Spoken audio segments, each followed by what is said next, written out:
too scared to move, but her nerves were too tense. She slipped. Her father heard it and came with a hammer. He told her to come out, but to Daisy, he looked like a demon. No matter what he said, she stayed hidden. Seeing she wouldn't come out, he smashed the boards. Daisy crawled under the floor. Her father followed the noise and smashed the floor, but it didn't break. Then he used a chainsaw and cut the boards open.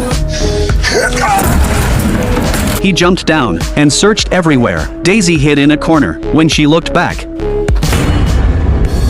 he found her, but just as they climbed out, the doorbell rang. He told Daisy to go upstairs. It was her therapist. Her father made up a reason to send her away, but Daisy walked down. Dad? It's okay. She can come in. Her father had no choice but to let her in. He stayed close, not letting Daisy get a chance. She was too scared to speak out, so she sent subtle signals, but the therapist didn't notice. Then Daisy had an idea. She offered to make tea. Her father grabbed her, but let go because the therapist was watching. Daisy went to the kitchen, wrote a note asking for help, put it under the cup, and poured the anesthetic into his tea. She served the drinks. He drank without suspecting anything. The therapist took a sip, but the note fell. She didn't see it. Daisy felt hopeless. Her father saw the note. Sensing danger, he ended the conversation. As the therapist left, the note stuck to her shoe. It fell off at the door. Daisy couldn't move because her father had pulled out a knife. She stared at the note. The therapist finally saw it. She picked it up and froze at the word help. Her father's eyes changed. He dragged her inside. Daisy was horrified. Her father really was the killer. That night, Daisy's hands were tied. Her father brought out the jewelry box and told the truth. He was the murderer. He killed the victims and her mom. Even Daisy's online friends. He killed them all.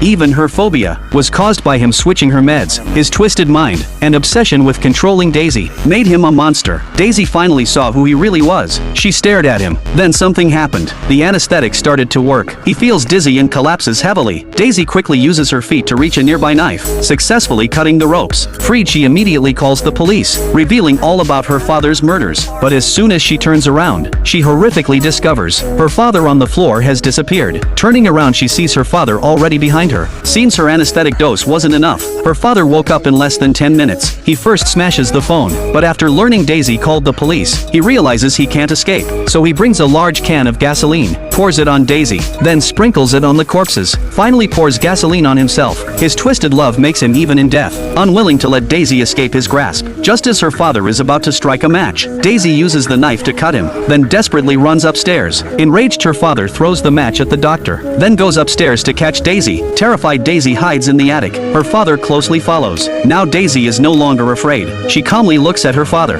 I'm not hiding now. So come and get me. That's my girl.